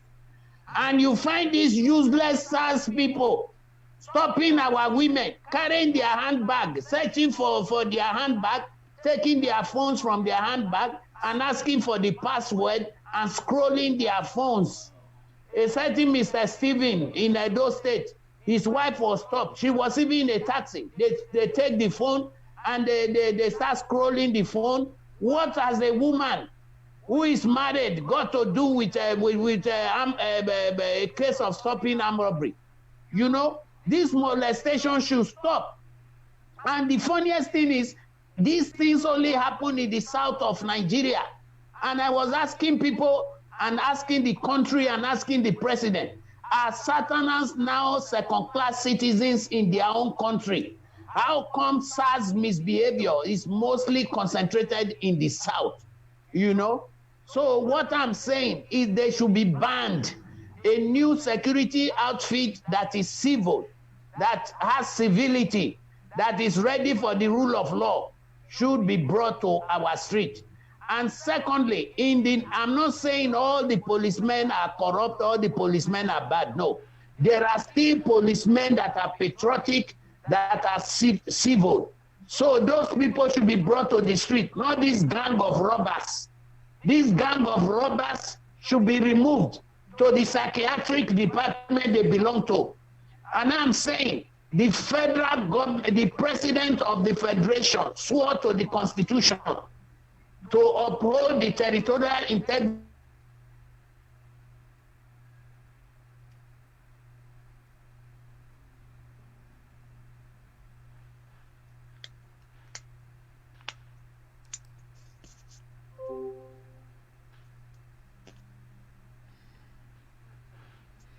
All right, I guess anyway, I don't know. Nosa, what do you think? Because I was just talking about the network issue a minute ago, that Africa need to wake up for real. It's about time, you know, for them to wake up. This is not good. It's not telling. It's not telling good about Africa. Anybody watching us, you know, outside of Africa, like, you know, civilized world like Europe, Germany, the UK, and America, you know, the North America. I mean, this is a shame. You know, it's just a shame that we cannot face our continent. We can't even face our state. We can't face our country. And then going, you know, I mean, all the way to the continent. It's just a shame. So, Nosa, say something, please. Well, I think this is laughable. Well, it's still about governance, like we're all discussing. It's still about you know, changing direction and in respect to the way we govern ourselves. And however, I think with more effort, and like you said, there are some progress has been made, but the progress being made has not. The progress that has been made is not enough. We need to really work hard for us to be able to arrive. Okay, I think it's yes. Nice. Yes, I'm here, please. I'm here, Mr. Nosa. Okay. How's Germany? Go ahead. How's Germany? Fine, sir. Welcome, yeah. Sir. Okay. So, like I was saying, the president swore to the constitution to uphold the territorial integrity of Nigeria and to give us the dividends of democracy. How can a dead youth have the dividends of democracy? After you kill the youth, can a dead man have dividends? No. So this madness should stop. Now, the second thing you said was discussed was about the misguided former governorship candidate of the Action Democratic Party, Comrade Emmanuel Iboy. Where he got comrade from, I don't understand. Maybe he is after Oshomole. Oshomole is his hero because he is speaking from both sides of the mouth, just like Oshomole. After the election, he congratulated the governor, congratulated the president, congratulated INEC, and congratulated the Oba of Benin for the role he played in bringing peace. And he said he was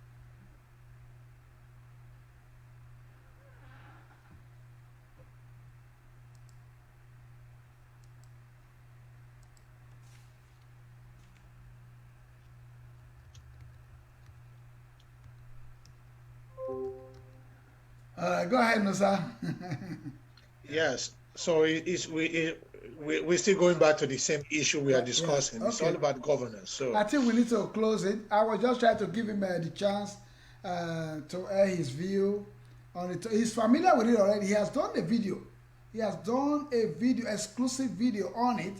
But I was just trying to see that because to give him the benefit, you know, of the fact that he gave excuse that he was not going to be. He excused himself that he was going to be here early, but he would join. So that's the reason why I was trying to give him the chance to air his view on the matters that have been discussed. So with that being said, I guess it's about time for us to. He's back again. Yes, sir. Yeah, go ahead. I'm so sorry. It's okay, sir. Go ahead. Hello? I can hear you.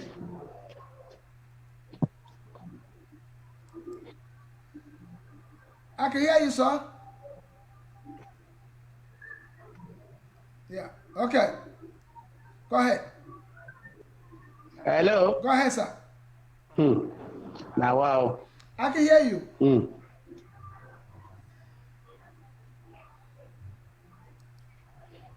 Ew.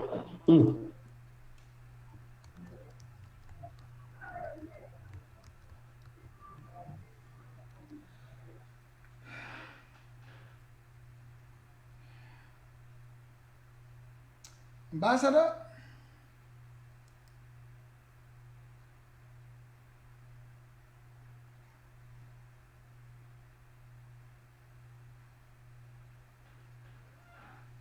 All right. I think we will maybe because of the ambassador, I may have to readjust the timing to accommodate him. Ambassador, sorry, I was just saying Yes, something. sir. I may have to Yes, sir. readjust the timing to accommodate you on this program. Okay?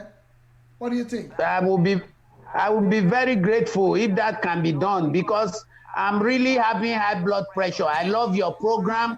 I fight so hard to be a part of it, and the networks, they make me go crazy, you know, and increase my blood pressure.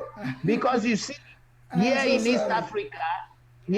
Africa, the time that you have put is the time a lot of people make a lot of calls. Can you suggest a time? Can you suggest a time that would be good for you? I don't mind. I can go with your time, sir. Because I love you to be on the program. You are part of it. Yes. So I love you to be here. Like for example, I just came in from another program that started at 5 o'clock Nigerian time, which was around 7. We had the same problem with network. In fact, I had to do that with just the phone. There was no picture showing at all.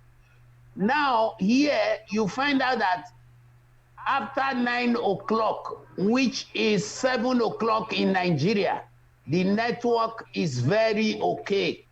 All the programs that I do in Nebo TV, we do it in the night, because the network will be very fine.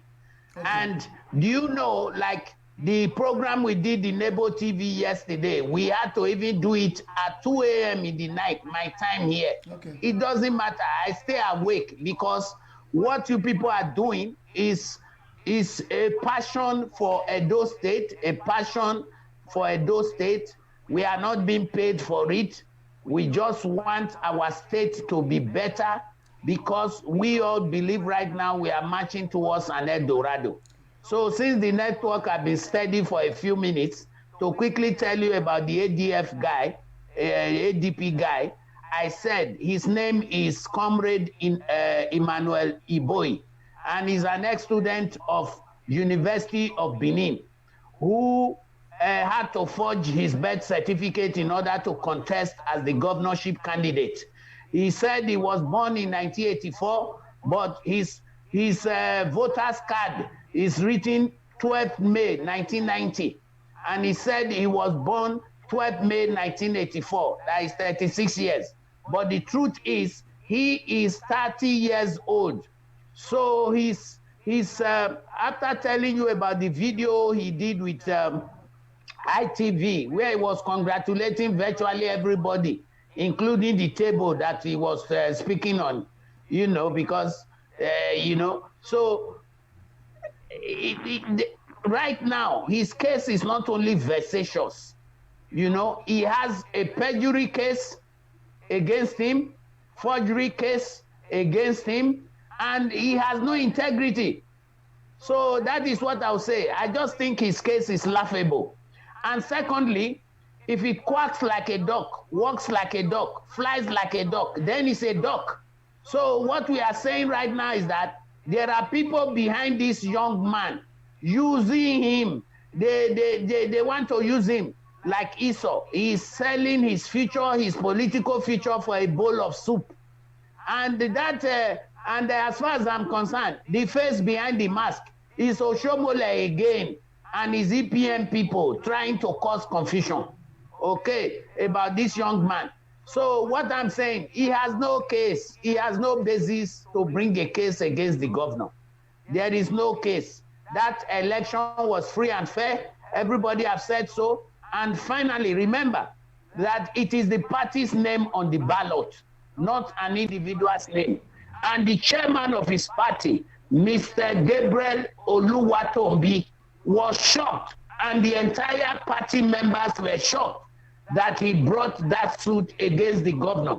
And they are saying they do not support that suit, and they cannot, he should not use the name of the party. So he's on his own. And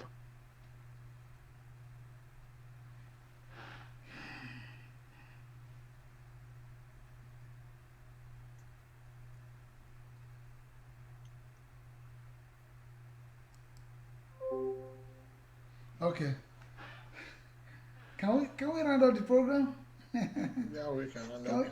I think we do. We do need to round it up, and I'm going to ask him after the program what I mean, for you, I believe you can also work with whatever time is out there, except if you have any objection, If you have any objection, you let me know, then we'll see.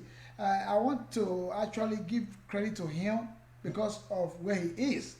It's different from where we are. You are in Germany and I'm here in United States. So basically, we do not have issue with things like that, like network issue. I don't think I don't think we have that where we are. So I would say we give credit to him. Let's give him that advantage to make a choice of time, right? And then see if we both or other guests that usually appear on the program are okay with that. But I want to give you that priority because the guy has a lot of information to share on this program and he has been doing very well. So for that reason, I will say we will give him the chance to make a choice of time, okay?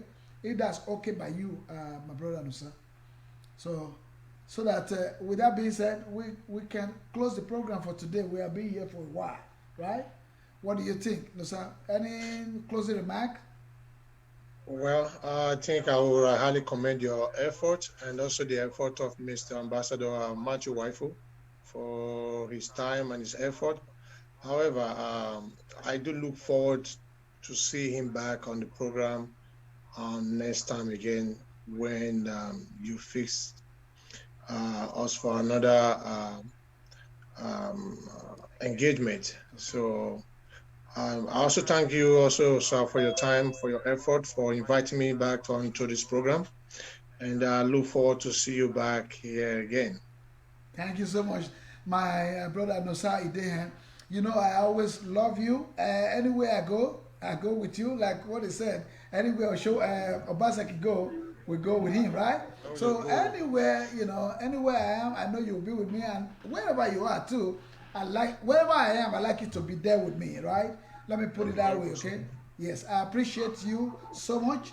I love you a lot, and we will continue to help out with setting up agenda for with the governor of Edo State, Governor Godwin Nogegase Etwa Obaseki. Ambassador Obaseki. We are running up. Yes. I will do some little meeting with you after the program so you can give me. Okay. I just told Nusa about your timing. If we're going to give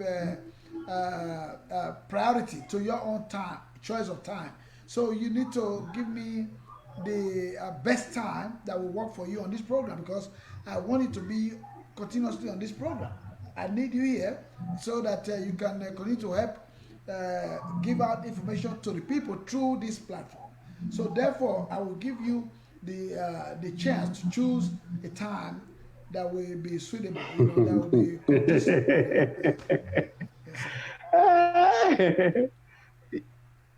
Okay. Yes, sir. Yes, sir. I can hear you, and by God's grace, we discuss and come up with time. Okay. I was thinking that maybe it's my equipment. I bought a new iPhone because of this program, and yet the network is still misbehaving.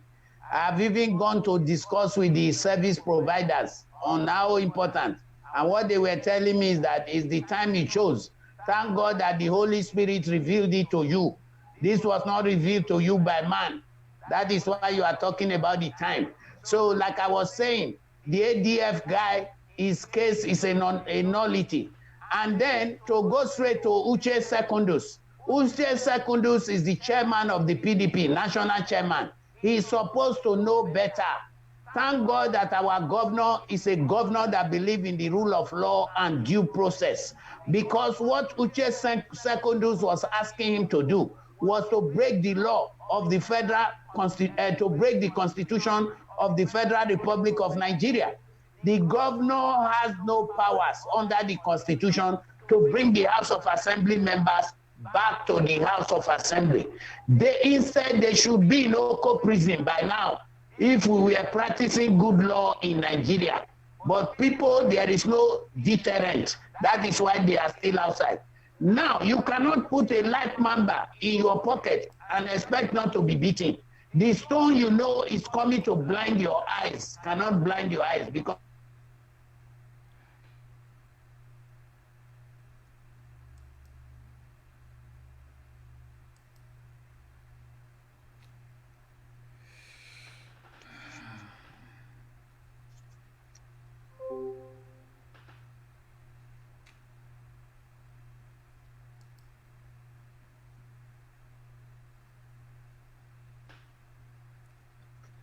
So anyway, as I was saying, Nusa, I will talk to him, on, behind a closed door, so we can discuss matter of time to ensure that his network will be, available for him to be fully in participation on this program. So, Nosa, my dear brother, like I was saying, I love you so much. And wherever I am, I love you to be with me there. And I know you will not hesitate to do that. So, I want to say, may God continue to bless you and your family. May God continue to bless you and your work.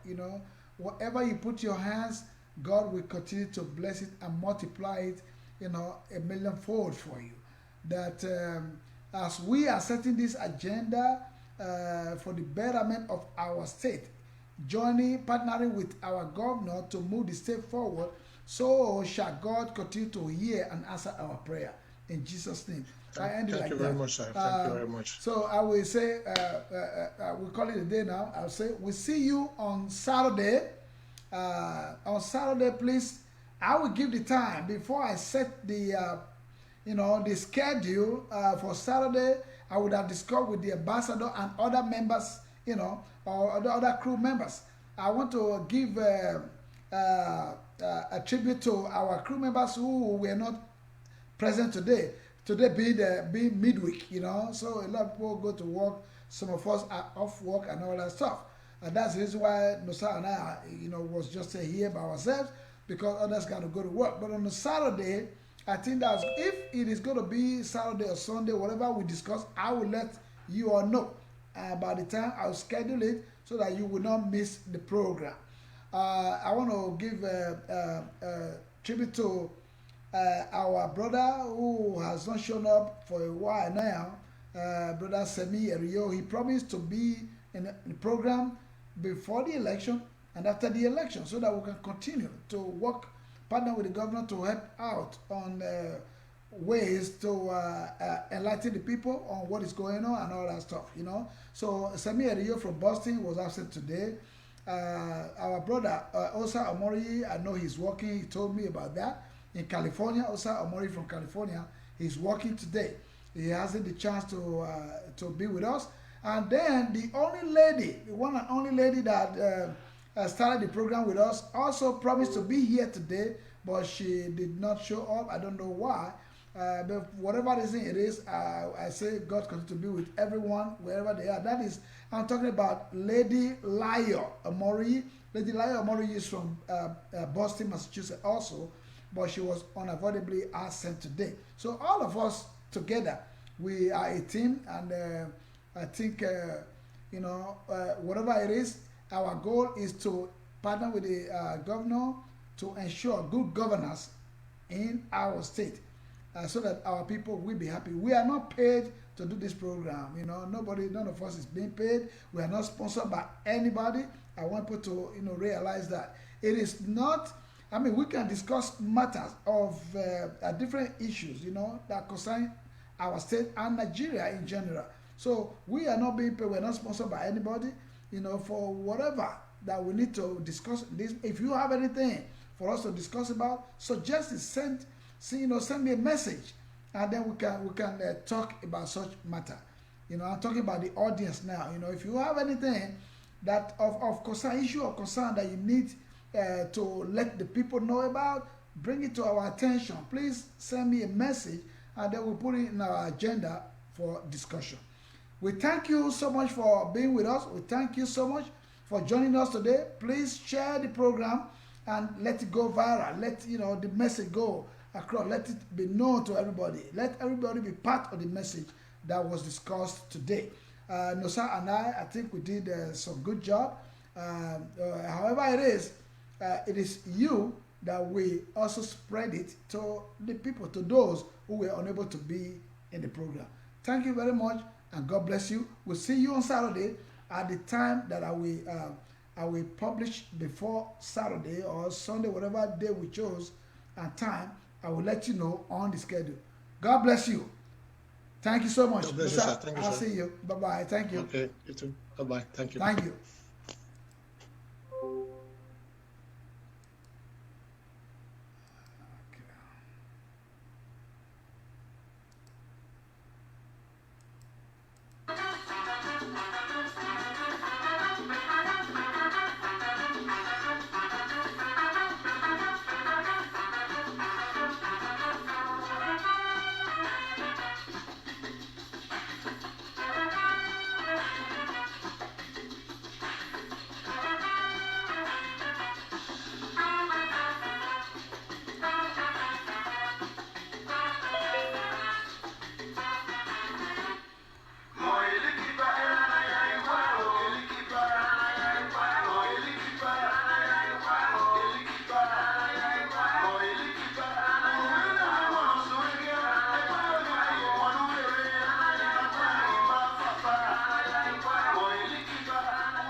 Ambassador, can you say something?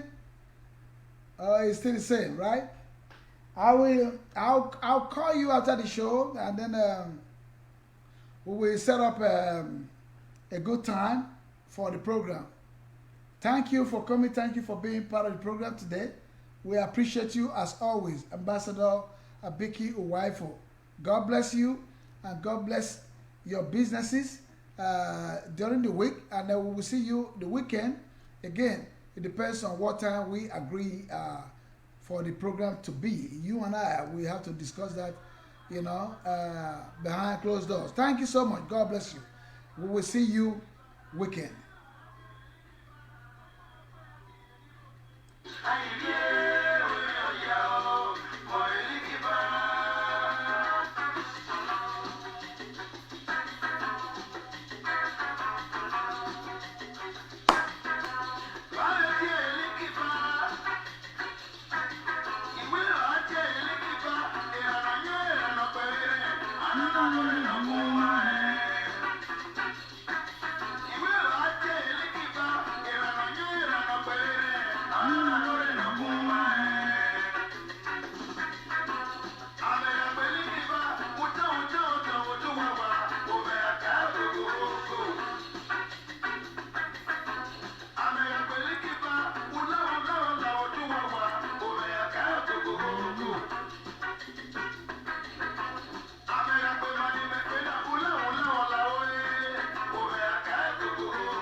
Boriri, Ado Boriri, Ado Boriri, Ado Boriri,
Ado Boriri.